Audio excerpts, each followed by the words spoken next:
Hello again everyone, this is Chich, and for today's video, we're just gonna continue the puzzle or the Killer Sudoku puzzle that we have started in the previous video.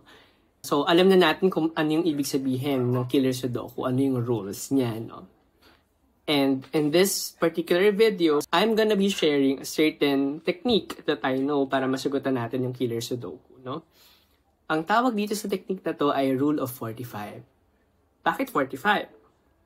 Balikan natin yung rule ng Sudoku, no? Ang rule ng Sudoku, kailangan each row, each column, and each 3x3 region or block contain all of the digits from 1 to 9.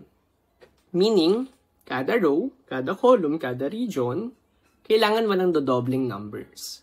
And since 1 to 9 siya, ibig sabihin nun, sa isang row na yon, yung total, kapag pinag-add natin silang lahat, would sum up to 45. So, ang sum ng numbers from 1 to 9 is 45. Now, paano natin siya gagamitin? Okay? So, example natin dito sa particular region na to. Okay? So, nakita natin sa region na to, meron tayong mga cages. Si 10, nakapaloob sa cage na to. Si 23, nakapaloob din sa cage na to. Si 9, nakapaloob din sa cage na to. Pero meron ditong isa, which is si 7, meron nakalabas. So, we need to find the sum of this whole group. Okay? So, the sum of this whole group is, so 10 plus 23 plus 9 is equal to 42. Okay? Meaning, yung sum nitong lahat ng to is 42. Pero, we know that the whole region, since 1 to 9 yan, that's 45. At yung natitira na lang is ito.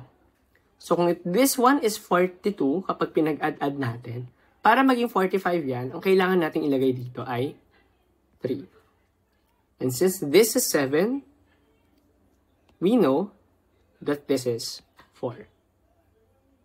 So, that's rule of 45. Ngayon, try natin i-apply naman sa other group, no? Like dito sa row. Halimbawa, dito sa part na to. Kita natin lahat, itong cage na to, itong cage din na to, and yung cage din na to, lahat sila nakapahiga, naka-horizontal, in this certain row. Meaning, merong isang cell dito na nahiwalay. Okay? So, we need to get the sum of those cages na nakapahiga na to. Okay? So, we know, so 27 plus 7 plus 10, this is 44. Okay? Meaning, para maging 45 yan, ang kailangan na lang natin is 1. So, this one here is 1. So, that's rule of 45. I hope you learned something today. Thank you for listening, and happy solving!